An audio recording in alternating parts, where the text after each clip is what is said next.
elle ne sait pas ce que c'est que de sortir les épaules avec la main extérieure dans l'épaule en dedans. L'épaule en dedans, c'est reine extérieure.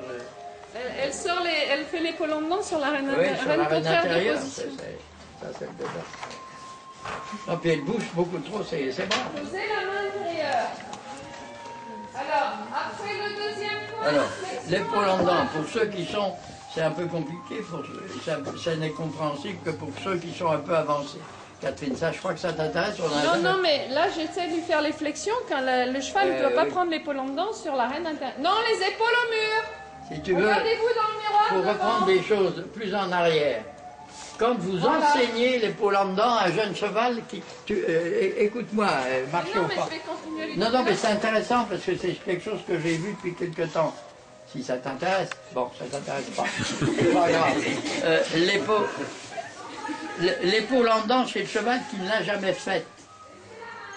Je suis ennemi de la langue de bois, des conneries qui nous ont, moi qui m'ont barré dans mes années d'équitation, des conneries que j'ai entendues autour de moi, de gens savants et calés. Donc moi je ne ménage plus, j'ai plus le temps. Donc l'épaule en dedans, quand vous l'enseignez, oui, c'est un peu de main intérieure, parce qu'il ne se mettra pas tout seul. Hein. Mais dès qu'il a compris le jeu des doigts de la reine droite, épaule droite en dedans, le relais est pris par la reine extérieure et votre hanche intérieure. Vous ne pouvez pas faire de l'épaule en dedans en tirant sur la reine intérieure.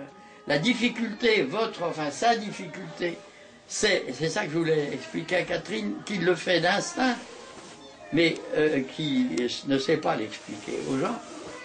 On ne peut pas engueuler quelqu'un, parce que je vous mets au défi, en tout cas moi j'arrive pas à préparer un jeune cheval dans ses premiers pas d'épaule en dedans, sans agir un peu avec ma reine droite pour me mettre à droite. C'est bon. Mais le moins longtemps possible, le plus vite possible, il faut que je le mette en épaule droite en dedans, avec ma hanche droite et ma reine gauche, qui sort les épaules plus que ma reine droite qui tire dessus. Voilà. Après, avec le cheval qui est là, déjà, il est avancé suffisamment pour...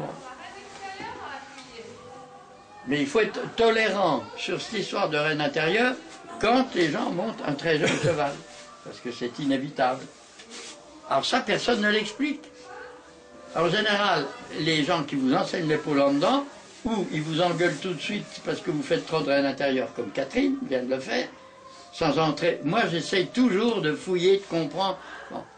Ou bien, c'est le cas, hélas, de la plupart des enseignants actuels, épaule en dedans, on tire sur la reine intérieure et on pousse avec la jambe intérieure.